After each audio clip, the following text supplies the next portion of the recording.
magandang umaga mga prate, mga boss. Reaction ko lamang sa video ni Foreman Vincent ng pinakamagaling na foreman ng buong Pilipinas, ay kasi about sa yung hollow blocks niya na 3 layer ang bakal. So mukhang nakulangan yata si Foreman ng hindi naman siya nang babasa ko kay Foreman. Ngunit dadagdag ko na lamang to bilang suporta sa mga gumagawa. So minsan kasi nakakalimutan ng mga skilled natin, mga mason, na yung pag-aabang. Halimbawa, sinabi ni Foreman na abangan mo ng every 3 layer. So minsan nang nagagawa ng mga natin, mga kasamahan natin, kung ano lang yung meron, at least meron abang, nilalagyan yan. So okay naman yon, may abang siya at least. Ngunit kung ang pinakamainam talaga, ito yung suggestion ko lamang, pinakamainam na gagawin pag nag-aabang tayo,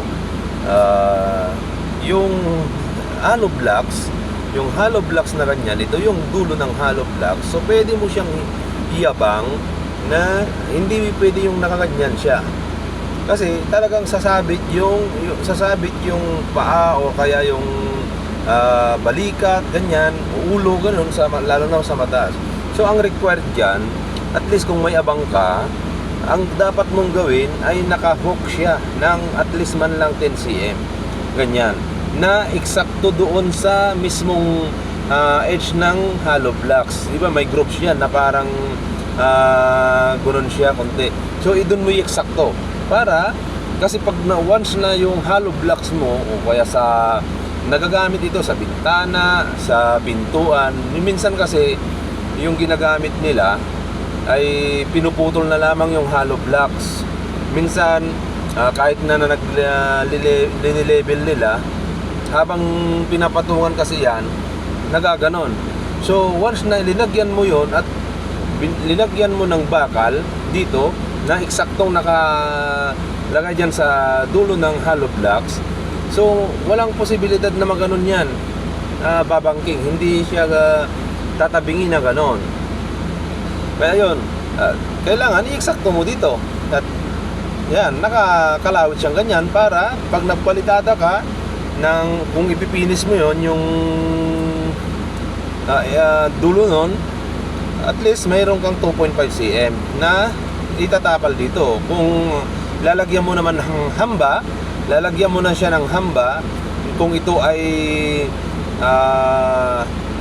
yung mga concrete hamba, steel door jump, pwede mo siyang iunat lang siya konti, i-welding mo yan, may welding mo. Kung yung kahoy naman, at lagyan mo lang ng pako-pako sa likod ng hamba, may magagamit ka dito, may pagtatalian ka. So yun yung purpose nun. Pero kung ganyan lang, nandito yung abang mo, papatungan mong ganyan, nandito yung abang mo, so siyempre titiktikan mo na naman. So ang mangyayari niyan, mababasag yung hollow blocks at masisira na naman yung diskarte, masisira na naman yung pagkagawa ng ng mason, na napakaganda yung level, napakaganda yung pantay niyang ganyan, masisira na naman. So kung para eksakto na, para magawan natin na kahit papano, hindi naman tayo perfect agad, magawan natin ng mas mainam na katanggap-tanggap, ay lagyan natin ng hook. Ito lang naman yung suggestion ko, yung dagdag ko kay Foreman. Total, Foreman din naman ako. So si Foreman, siyempre minsan sa dami ng iniisip din, nakakalimot, or daming inasikaso, ganyan. So wala naman akong against kay Foreman. So ako'y humahanga din sa kanya dahil nga marami siyang natutulungan, marami siyang napapaliwanagan sa mga kasamahan niya, ganun, at sa ibang tao. So inshallah, ganito, lagyan niya ng hook.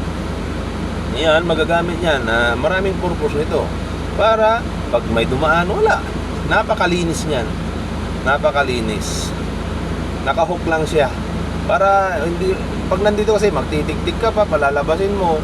Halimbawa, nagbago ang diskarte ng engineer o Foreman, O, i-welding mo yan. Pa, saan ka pa kukuha ng pag-welding? Titiktikan mo yung hollow blocks. Eh kung meron kang ganyan, hindi naman malulugi ang kontraktor niyan. Halimbawa, hindi naman malulugi ang kontraktor sa nilagyan naman ng hook. Dagdag tibay, pinaganda mo pa ang trabaho. Nilagyan mo ng hook ng ganyan, hindi na matatabingi yung hollow blocks kahit patungan mo yan.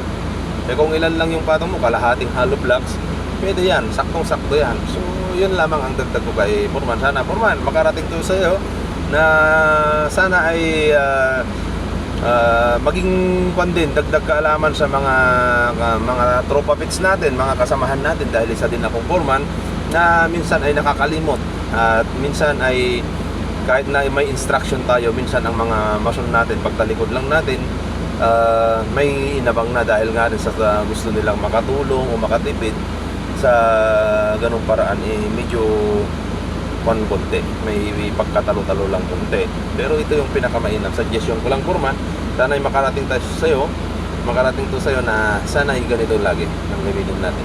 Ito yung required din sa mga engineer na contractor. Yan, yung sa dulo niyan, ibok mong ganyan, hindi na siya maano. So mapapalitadaan mo yan kung gusto mong i-finish. Kung analog man yan, finish siya 2.5 cm. Kasi may ang pag-aasinta naman, linalagyan natin ng depende sa sukat natin. Kung lalagyan natin ng 2.5 cm yung distansya para pagpalitada, saktong-sakto yung finish. Kung halimbawa 80, 90 na gawin mo siyang 95 para kabilaan meron siyang space. Pag binalatadaan mo 2.5 cm, pwede. Kasi yung groups ng hollow blocks, meron na parang nakaganyan, siyempre dito mo siya ilalagay. Ayan. Di ba? Parang may groups yung hollow blocks. So, yun lamang. So, hanggang sa muli, mga kaibigan, mga boss, shout out kay Foreman Vincent Guerrero, pinakamagaling na foreman ng Pilipinas. Idol!